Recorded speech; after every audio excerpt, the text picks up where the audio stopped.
हरि ओम।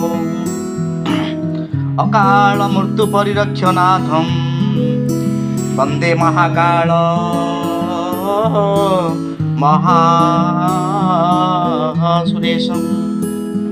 YouTube channel को आपण मानक समस्त को स्वागत।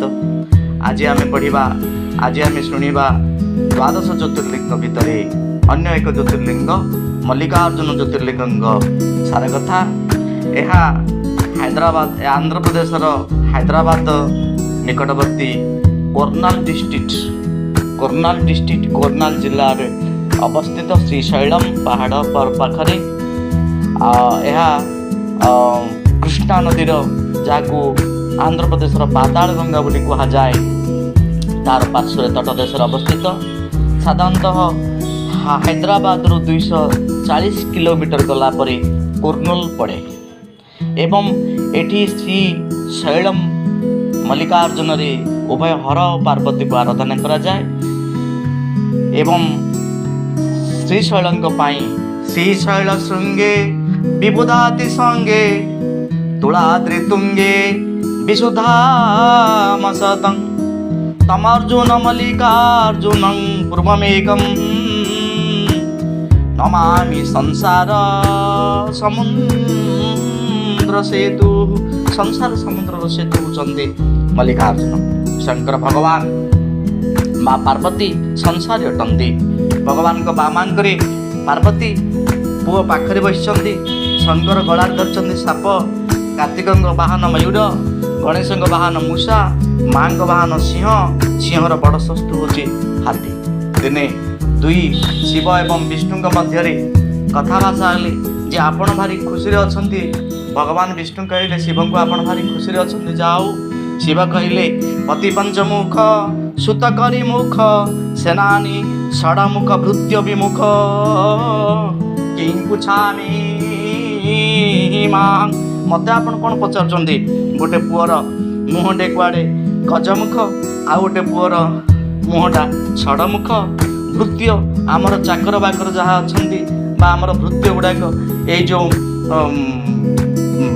बस गुड़ाक बा ट्रेन गुड़ाक एगुड़ाक सब भृत्य गुड़ाक आमर वाहन गुड़ाक सब विमुख किए क्या पड़ुनी आपण बाहर खुशी अच्छा।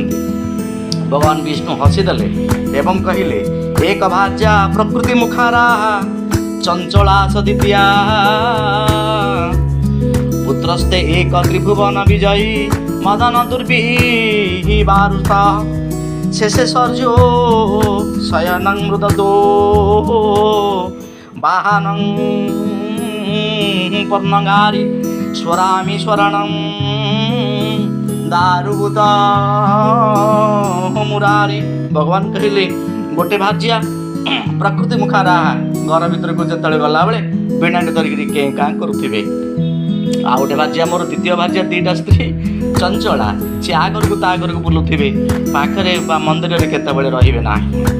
आ गोटे पुओ पुओ त्रिभुवन विजयी एवं एगुड़ाक सब चिंता करी मु शेष सर्जियम साप को गति करी शयन करछि एवं चिंता करी मोर दारुभूत मुरारी आउ से गुड़ाक सब चिंता करी सर्प उपर अनंत शयन उपर मु चिंता करी शोइछि।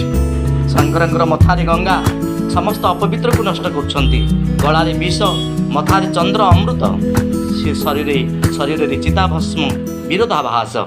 बापा माँ दिने कथा हेले कार्तिक गणेश को विवाह करवा एवं कार्तिक कहले मु बयस बड़ मु प्रथमे विवाह करी। गणेश कहले मु बुद्धि बड़ मु प्रथमे विवाह करी। शिव कहले क्या विवाह करवा? पार्वती कहले दुई जन जाक गोटे टास्क दबा गोटे काम दबा जे संसार को प्रथमे परिक्रमा करके आसीबो से प्रथमे बाहा। कार्तिक निजर मयूर वाहन धरिक क्षिप्र गति आरंभ कले यात्रा। गणेश चिंतित हेले ए मूषाटा को धरिक मु कुआडे जीवी केमिति सारा पृथ्वी सारा संसार बुलिक आसीबी।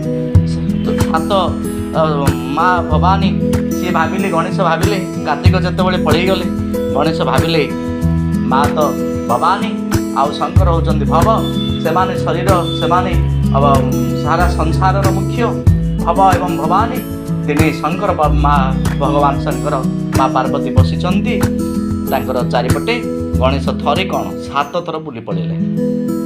ଦିନେ ଶଙ୍କର ପଚାରିଲେ ଗଣେଶଙ୍କୁ, ତୁମେ ସଂସାରକୁ ବୁଲିବାକୁ ତ ଯାଇନ? ଗଣେଶ କହିଲେ, ଥରେ ନୁହଁ, ମୁଁ 7 ଥର ବୁଲି ସାରିଛି। ଶିବ ପଚାରିଲେ, କେମିତି? ଆପଣ ତ ଭବ, ଆପଣ ସତ୍ଵ ରଜ ତମର ଦେବତା, ଏବଂ ଆପଣଙ୍କ ସହିତ ମୁଁ ଆପଣଙ୍କ ଚାରିପଟେ ମାଆଙ୍କ ଚାରିପଟେ ବୁଲି ପଡ଼ିଲି, ଏହାର ଅର୍ଥ ସଂସାରକୁ ବୁଲିଲି। କାର୍ତ୍ତିକ ଆସିନାହାନ୍ତି, ଆସିବା ପୂର୍ବରୁ ଗଣେଶଙ୍କୁ ବିବାହ କରାଗଲା ବୁଦ୍ଧି ଓ ସିଦ୍ଧି 2ଟା କନ୍ୟାରେ। ସେ ଆସିବା ପୂର୍ବରୁ ଗଣେଶଙ୍କର 2ଟି ପୁଅ ହୋଇଯାଇଥିଲେ, ଖେଣୁ ଓ ଲାଭ। କାର୍ତ୍ତିକ ଯେତେବେଳେ ଆନନ୍ଦରେ ସାରା ସଂସାର ବୁଲି ବୁଲିକରି ଆସୁଛନ୍ତି, ବହୁତ ବର୍ଷ ପରେ ଯେତେବେଳେ ଆସୁଛନ୍ତି, ତାଙ୍କର ମନ ଆନନ୍ଦ, କାରଣ ମୁଁ ଆଗରୁ ବିବାହ ହେବି। ନାରଦ କୈଳାସର ପ୍ରଥମେ ଦେଖିଦେଲେ କାର୍ତ୍ତିକଙ୍କୁ, ପଚାରିଲେ, ନାରଦ ପଚାରିଲେ, ଆଜି ଆପଣ ମନ ଆନନ୍ଦ କାହିଁକି?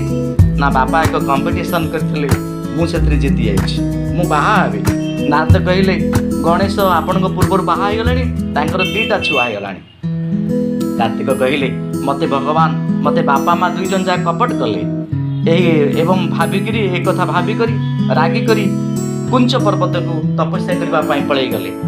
ପାର୍ବତୀ ଶଙ୍କରଙ୍କୁ କହିଲେ, କୁମାର ରାଗି କୁଞ୍ଚ ପର୍ବତକୁ ତପସ୍ୟା କରିବାକୁ ପଳେଇଗଲେ, ଏବଂ ଦୁହେଁ ତାକୁ ମନେଇବା ପାଇଁ କୁଞ୍ଚ ପର୍ବତକୁ ପାର୍ବତୀ ଏବଂ ଶିବ କୁଞ୍ଚ ପର୍ବତକୁ ଗଲେ ଏବଂ ତାଙ୍କୁ ମନେଇବା ପାଇଁ, ଏବଂ ଜାଣିକରି କୁମାର ତାଙ୍କଠାରୁ ଆଉ 36 କିଲୋମିଟର ଦୂରକୁ ପଳେଇଗଲେ।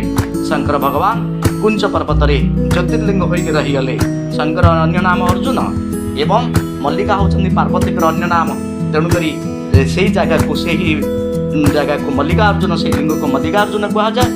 ଆଉ କେତେକ ମତରେ ମଲ୍ଲିକାର୍ଜୁନ ସେହି ଶିବଙ୍କୁ, ସେହି ଲିଙ୍ଗକୁ ମଲ୍ଲିପୁରରେ ଶିବଙ୍କୁ ସେଠି ଆରାଧନା କରାଯାଏ, ତେଣୁ ଏହାର ଅନ୍ୟ ନାମ ମଲ୍ଲିକାର୍ଜୁନ। ଏବଂ ଆଉ ଗୋଟେ କଥା ଇତିହାସ କହେ, ଗୋଟିଏ ବିଜୟନଗର ରାଜା ଥିଲେ କୃଷ୍ଣଦେବରାୟ, ଏଠାରେ ଏକ ଗୋପୁରମ୍ ତିଆରି କରିଥିଲେ। ଯେତେବେଳେ ଇତିହାସରେ ଚନ୍ଦ୍ରଗୁପ୍ତ ରାଜା ଥିଲେ, ତାଙ୍କର ଏକ କନ୍ୟା ଥିଲା, ସେ ବିବାହ କରିଲେ ନାହିଁ ଏବଂ ଗୋଟେ କଳା ଗାଈଟେ ଧରିକିରି ଶୈଳ ପର୍ବତକୁ ବୁଲିବା ପାଇଁ ଯାଇଥିଲେ। ସେଥିରେ ସେ ତପସ୍ୟା କଲେ ଏବଂ ଦେଖିଲେ ସବୁଦିନେ କିଏ ଜଣେ ଆସିକରି ତାଙ୍କର ଗାଈର କ୍ଷୀରକୁ ଚୋରେଇକରି ନେଇଯାଉଛି, କ୍ଷୀର ଗୁଡ଼ାକ ସବୁଦିନେ ରାତ୍ର କିଏ ନେଇଯାଉଛି। ଗୋଟେ ଦିନ ଜଗିଲେ ରାଜକନ୍ୟା, ଦେଖିଲେ ଭଗବାନ ନିଜେ ଶିବ ଗାଈଙ୍କର କ୍ଷୀରକୁ ନେଇଯାଉଛନ୍ତି ଏବଂ ଚୋରକୁ ଧରିବା ପାଇଁ ଇଏ ଯେତେବେଳେ ପଛେ ପଛେ ଗୋଡ଼େଇଲେ, ସେଠାରେ ସିଏ ଲିଙ୍ଗ ରୂପେ ଆବିର୍ଭୂତ ହୋଇଗଲେ ଶିବ, ଏବଂ ମଲ୍ଲି ଫୁଲରେ ସିଏ ପୂଜା କରିବା ଯୋଗୁଁ ଏହାକୁ ଶ୍ରୀଶୈଳମ୍ ବୋଲି କୁହାଯାଏ।